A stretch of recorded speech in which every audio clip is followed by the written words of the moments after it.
We're going to make some Cowboy coffee today. I'm a big fan of it on bushwalking trips or bivvying when I get to the base of a climb or the top of a climb.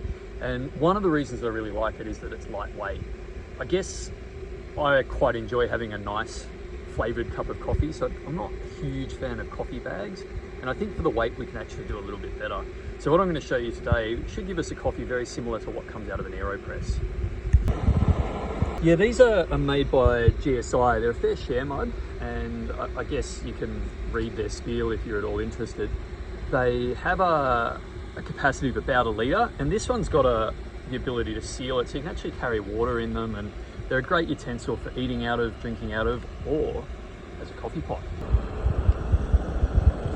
So I'm going to take my fair share and add the coffee into it. I sort of wish that I'd bought a better brand today, so I'm not mocked too much, but it was what was convenient when I was shopping.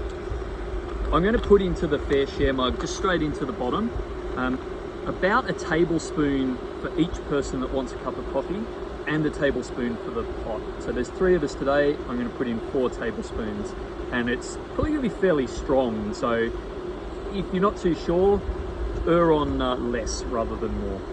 So I've boiled the water, and I've just let the boil go off it. And now I'm going to add this into our fair share mug and the prepared coffee. And I'm going to try and use the water to stir the coffee a little bit as I go in. But I haven't finished the job yet. Well, I've selected this stick because I think it's going to add a little bit to the coffee. I like the angles, the little knobbly bits on it, and it's worth actually spending a bit of time in finding an appropriate stirring stick. And can you see all of the foam and the grounds on the top? I need to agitate this really, really well, almost whisk it. And I could use a spoon for this, but I find it splashes a little bit more, and it also leaves coffee grounds all over the spoon that I'll need to wash up. Yeah, the stick can touch the bottom. There's no need to be concerned about what it'll get on. And the trick to this is a second stir that I'm going to talk about in a minute. I'd hate for somebody to pick this up and drink it as it is, so I'm going to leave my stick over the top as a little indicator while I wait for a couple of minutes and move on to my smoko. I've just waited about 2 minutes. Generally, if I'm breaking camp, I time this on how long it takes me to stuff my sleeping bag and roll up my mat. And I can see this is just about ready for its second stir. It's got this nice foam on top. And if I flick through, I doubt the camera will pick it up, but you can see that there's coffee grounds suspended.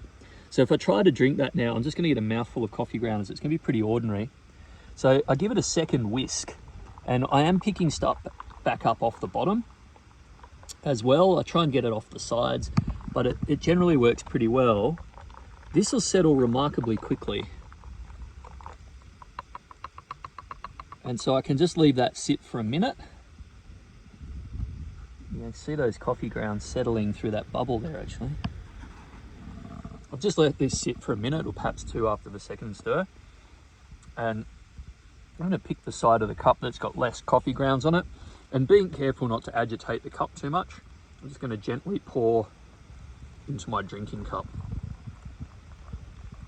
Another alternative could actually be to drink directly from the fair share mug.